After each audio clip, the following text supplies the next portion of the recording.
Okay students, तो चलिए आज हम लोग सीखते हैं use of is, am, are, was, were, has, have, had. ये जो is, am, are, was, were, has, have, had है, ये वर्ब है। क्या है? वर्ब है।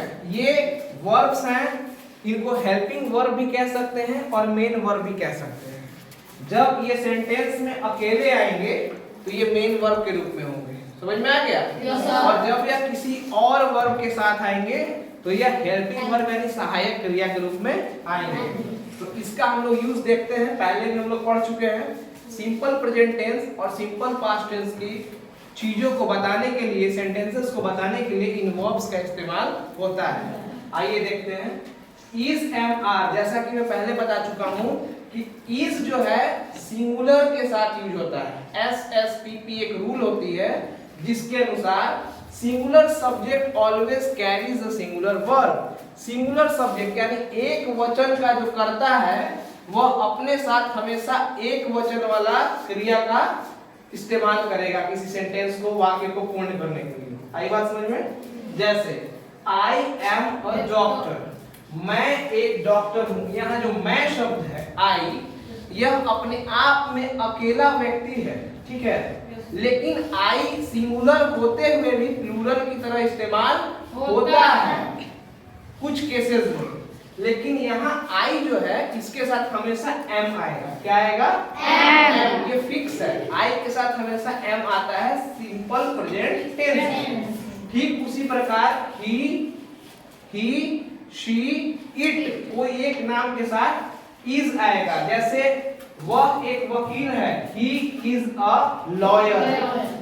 अब आ गया plural, P, plural subject always carries plural verb. Plural जो आपका बहुवचन का करता है हमेशा बहुवचन की क्रिया को इस्तेमाल करता है वाक्य को पूर्ण करने के लिए। दे आर फ्रेंड्स, वे लोग मित्र हैं। उसी प्रकार वी वर हैप्पी। ये अब हम लोग आ गए सिंपल पास्ट में। सिंपल पास्ट में दो वर्ब्स होते हैं, वॉज और वर। किसी चीजों को बताने के लिए, सिंपल पास्ट की घटनाओं को, वाक्यों को बताने के लिए वॉज और वर का इस्तेमाल होता है। वॉज जो है वह सिंगुलर वर्ब है, वर जो है वो प्लूरल वर्ब है। इसमें भी सिंगुलर सब्जेक्ट अगर आएगा, जैसे ही वॉज सैड, वह उदास था। ही जो है सब्जेक्ट है, उसके बाद ये मेन वर्ब आएगा, उसके बाद सैड जो है एडजेक्टिव है, कैसा था? उदास था। आई बात समझ में? उसी प्रकार वी जो है प्लूरल सब्जेक्ट है, इसके साथ वर आया जो कि प्लूरल वर्ब है। और हैप्पी जो है वो एडजेक्टिव है, खुश। वह कैसा था? वे लोग कैसे थे? खुश थे। आई बात समझ में? तो ये हुआ use of is, am, are. इसके अलावा यूज ऑफ हैज, हैव और हैड।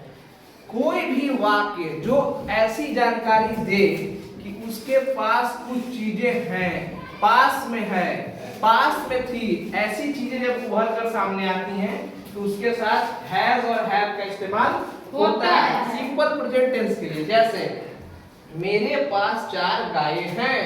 मेरे पास आई, मेरे के लिए आई, हैव 4 काउज, गायें हैं।